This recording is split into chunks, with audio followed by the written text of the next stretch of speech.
Hello बच्चों, कैसे हैं आप सब लोग। तो आज मैं आपके लिए माइंड मैप लेकर आई हूँ रिवीजन पर्पस के लिए।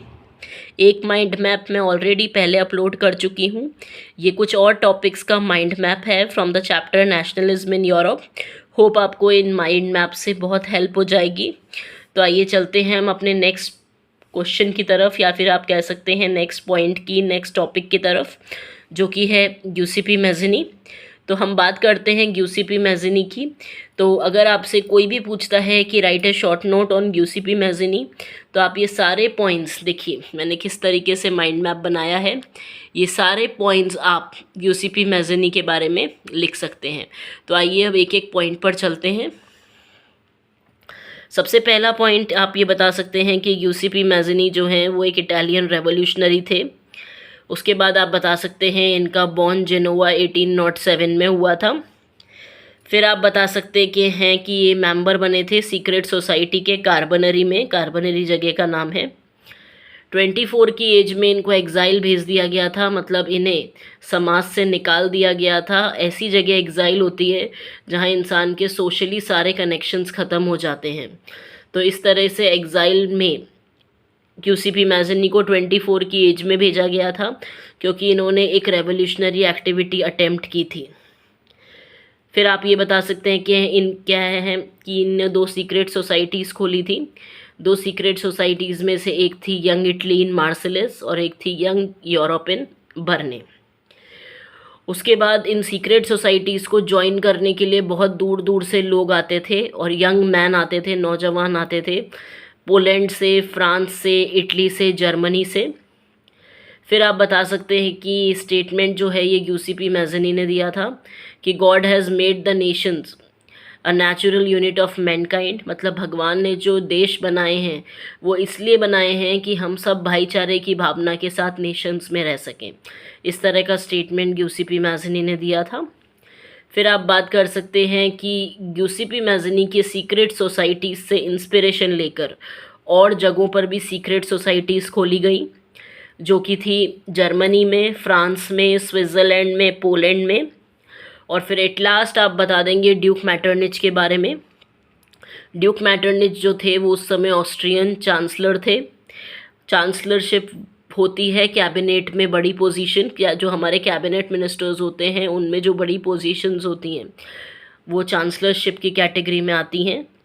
तो बेसिकली ड्यूक मैटरनिच ऑस्ट्रिया के चांसलर थे, और ये मैज़नी को most dangerous enemy of social order मानते थे, क्योंकि यूसीपी मैज़नी समाज में बदलाव लाना चाहते थे, लेकिन ड्यूक मैटरनिच समाज में कोई बदलाव नहीं चाहते थे। तो इस तरह की बात ड्यूक मैटरनिच ने यूसीपी मैज़नी के लिए कही। तो अगर आपसे यूसीपी मैज़नी के बारे में पूछा जाता है तो आप ये सारे पॉइंट्स लिख सकते हैं, और ये सारे पॉइंट्स जो हैं ये एनसीईआरटी बेस्ड है। आइए अब चलते हैं नेक्स्ट क्वेश्चन की तरफ, या नेक्स्ट टॉपिक की तरफ।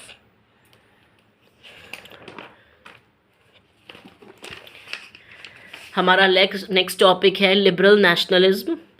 तो लिबरल नेशनलिज्म क्या है, कि किस तरह का आइडियोलॉजी है, ये सब हम बातें करते हैं अब। सबसे पहले तो आप ये बता देंगे कि ये जो लिबरल नेशनलिज्म का लिबरल है, ये एक लैटिन वर्ड लिबर से लिया गया है, जिसका मतलब होता है फ्री। फिर आप बता देंगे ये जो आइडियोलॉजी है इसे सपोर्ट करने वाले थे मिडिल क्लास लोग। फिर आप बताएंगे मिडिल क्लास लोगों की कुछ डिमांड्स थी जो वो फुलफ़िल करवाना चाहते थे, जो कि थी फ्रीडम फॉर द इंडिविजुअल। देश में हर इंसान को फ्रीडम के साथ रहने का मौका मिलना चाहिए, फ्रीडम के साथ रहने का राइट मिलना चाहिए। इक्वालिटी बिफोर द लॉ, कानून की नज़र में सब एक बराबर होने चाहिए।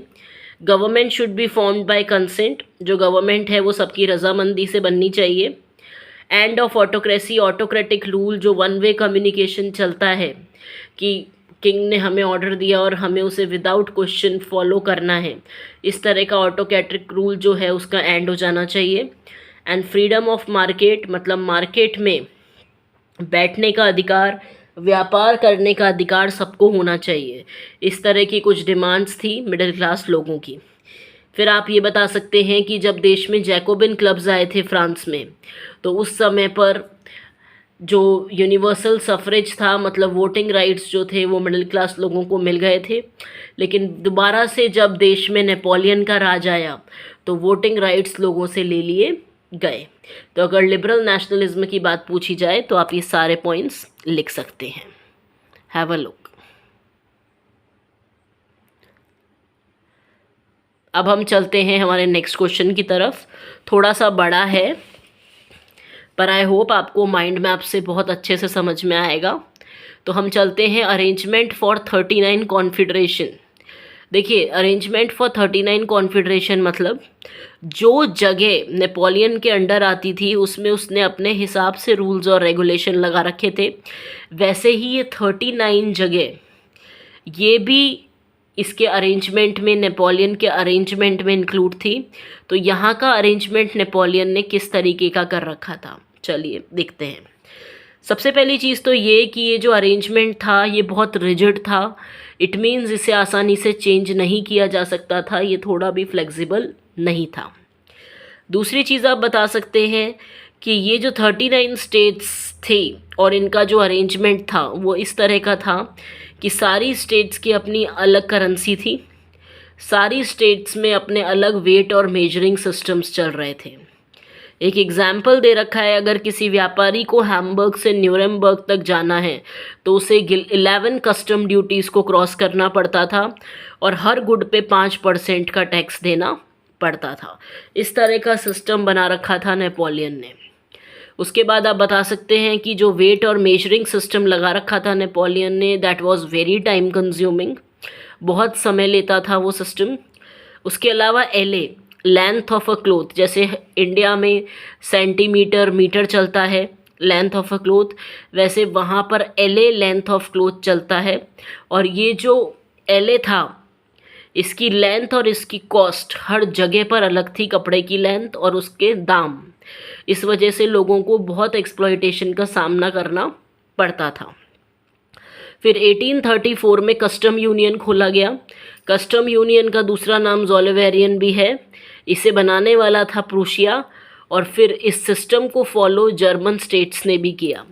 तो ये इनिशिएटिव जो था कस्टम यूनियन बनाने का, इसे प्रूशिया ने लिया था। और ये क्यों बनाया गया था, किस ऑब्जेक्टिव की वजह से बनाया गया था, वो भी बात कर लेते हैं। सबसे पहले तो अबॉलिशन ऑफ कस्टम ड्यूटीज़। सबसे पहले तो ये कि कस्टम ड्यूटीज़ का अबॉलिशन हो, जो टैक्सेस लग रहे हैं उनका अबॉलिशन हो। उसके अलावा reduction in number of currencies, और करेंसी के नंबर में रिडक्शन हो। इट मीन्स जो 30 करेंसी चल रही थी वो 2 ही चले।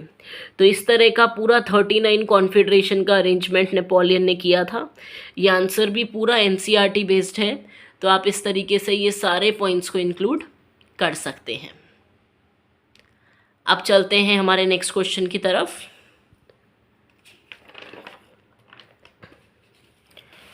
जो कि है यूनिफिकेशन ऑफ इटली। ये बोर्ड के पॉइंट ऑफ व्यू से बहुत इंपॉर्टेंट क्वेश्चन है। हालांकि सारे क्वेश्चंस इंपॉर्टेंट हैं क्योंकि कहीं से कुछ भी आ सकता है, हमको सब चीज़ों के लिए प्रिपेयर रहना चाहिए। लेकिन यूनिफिकेशंस बहुत बार देखे गए हैं सीबीएसई बोर्ड पेपर में, तो हमें यूनिफिकेशंस के लिए हमेशा रेडी रहना चाहिए। यूनिफिकेशंस के आंसर्स को हमें हमेशा अपने टिप्स पे रखना चाहिए। तो आई होप ये माइंड मैप जो है आपको बहुत हेल्प देगा इस आंसर को समझने में। तो आइए चलते हैं।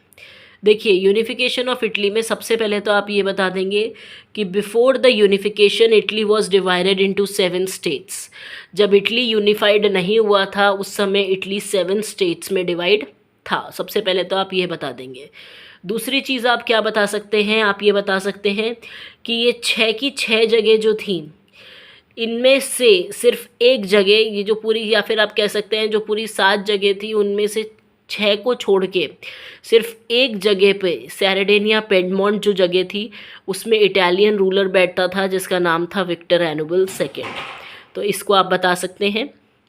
उसके बाद आप ये बता सकते हैं कि नॉर्दर्न इटली पे ऑस्ट्रियन रूलर्स का राज था, सेंट्रल इटली पे पोप का राज था जो कि चर्च की सबसे बिगेस्ट अथॉरिटी होती है, और सदर्न इटली में बर्बन किंग्स ऑफ स्पेन का राज था। तो इस तरीके से इटली में हर टेरिटरी में, या फिर आप ये कह सकते हैं कि इटली के हर एरिया में अलग अलग लोगों का राज चल रहा था, जिसमें से सिर्फ एक जगह थी सार्डिनिया पिएडमोंट, जहाँ पर इटालियन रूलर बैठा हुआ था विक्टर एनुअल सेकेंड। फिर आप ये बता सकते हैं कि इटालियन लैंग्वेज जो है उस समय वो कॉमन नहीं थी। देश इटली था लेकिन इटालियन लैंग्वेज की जो नॉलेज थी वो लोगों को उस समय नहीं थी, ये बता सकते हैं आप। फिर आप ये बता देंगे 1830 में ग्यूसेपी मैज़नी ने ये इनिशिएटिव लिया कि अब हमको इटली को रिपब्लिक बनवाना ही है, मतलब इटली पर अब अलग अलग राजाओं के, अलग अलग रूलर्स के राज नहीं होंगे, इटली का सिर्फ एक इलेक्टेड हेड होगा जिसे एक पर्टिकुलर पीरियड ऑफ टाइम के लिए चुना जाएगा, इसे कहते हैं रिपब्लिक। तो यही बात ग्यूसेपी मैज़नी ने 1830 में कही कि अब ये इनिशिएटिव लेना है कि इटली को रिपब्लिक देश बनाना है। और ग्यूसेपी मैज़नी ने सीक्रेट सोसाइटी भी खोली थी जिसका नाम था यंग इटली। फिर हम चलते हैं आगे कि यूनिफिकेशन में बहुत सारी ऐसी पर्सनालिटीज़ थी जो इम्पोर्टेंट रोल जिन्होंने प्ले किया। सबसे पहले तो वो थी कैवोर, एक का हम ऑलरेडी बात कर चुके हैं ग्यूसेपी मैज़नी, एक थे कैवोर जो कि चीफ मिनिस्टर थे। 1859 में इन्होंने ऑस्ट्रियन फोर्सेस को हरा दिया था by forming alliance with France, मतलब फ्रांस से अलायंस करके इन्होंने ऑस्ट्रियन फोर्सेस को देश से बाहर किया था 1859 में। ग्यूसेपी गैरिबल्डी जो थे वो लीडर थे पीजेंट्स के, मतलब जो किसान होते हैं उनके लीडर थे ये।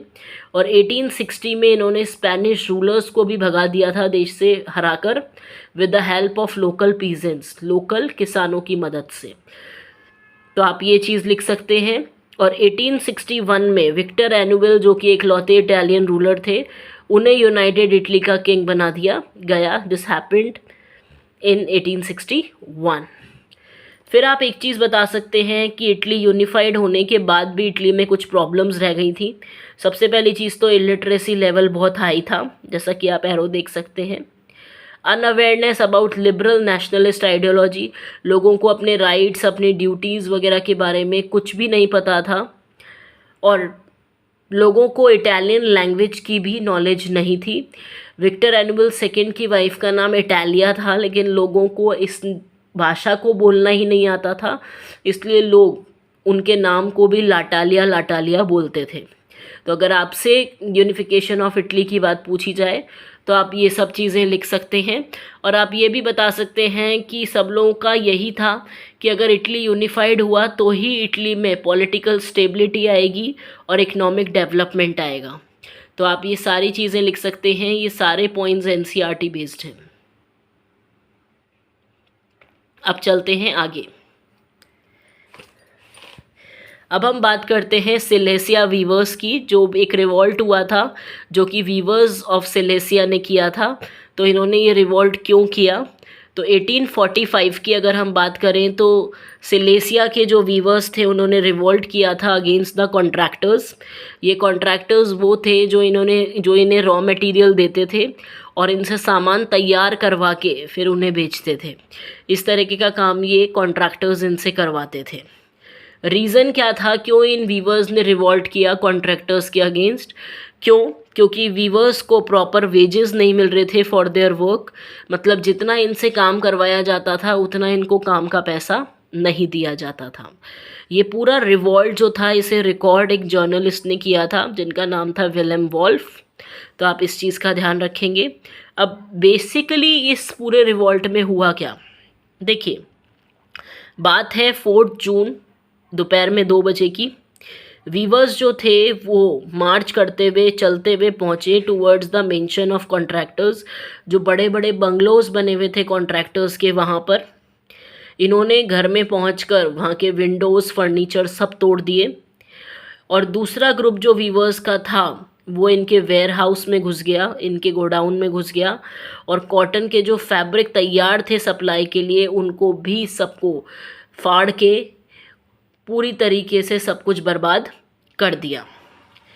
कॉन्ट्रैक्टर्स जो थे वो डर गए इस सारी चीज़ों को देखकर और अपनी फैमिलीज़ के साथ वहाँ से भागकर नियर बाय विलेज चले गए और 24 घंटे बाद वापस लौटे विद आर्मी की मदद लेकर वापस लौटे। उसके बाद जो वीवर्स थे और आर्मी थे उनमें एनकाउंटर हुआ और एनकाउंटर में 11 वीवर्स मारे गए। तो ये पूरा रिवॉल्ट था which was started by Silesia weavers, क्योंकि उन्हें अपने काम का, अपनी मेहनत का पूरा पैसा नहीं मिल रहा था। तो ये भी जो पूरा कंटेंट है ये पूरा NCERT बेस्ड है।